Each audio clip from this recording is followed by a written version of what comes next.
Ya domingo madrugada, señora turista te llama centro de alarma pidiendo ayuda debido a su pareja había malo y sac de otro su delante. Mesora centro de alarma a movilizar ambulância na atrás de Airbnb situada na Paraguaná.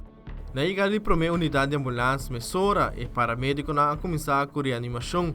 Mientras de duas unidades de ambulância estão na caminho, a polícia também apresentar por motivo que a senhora vira histérico com o paramédico não. Algo rato depois, a primeira unidade de ambulância no sítio a cancelar e de duas ambulâncias mirando com não tautahaya pulso.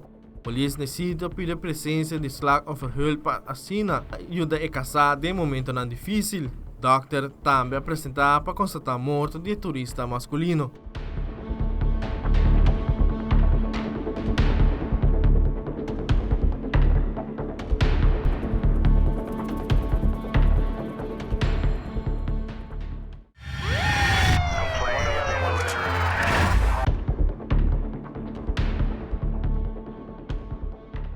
Já domingo ainda, acidente sério toma lugar em Basasaki Way, passando ex-House of Chen, direção norte para o town de Palm Beach.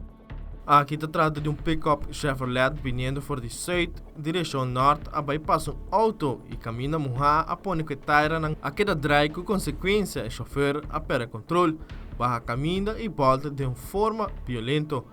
Na chegada de patrulha, a agente policial havia encontrado com o homem de auto pegar com ferida leve na sua curva. A ambulância conjunta médico brantuer também apresentar no sítio caminho bombeiro a corta e windshield para sinal saque homem e paramédico abrindo assistência médica no sítio, pero depois a transportar para o hospital para sinal tratamento médico avançado.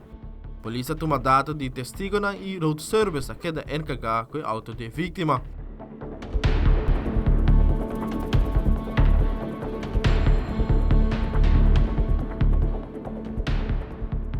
Wilfred van der Biesen, Tele Notícia.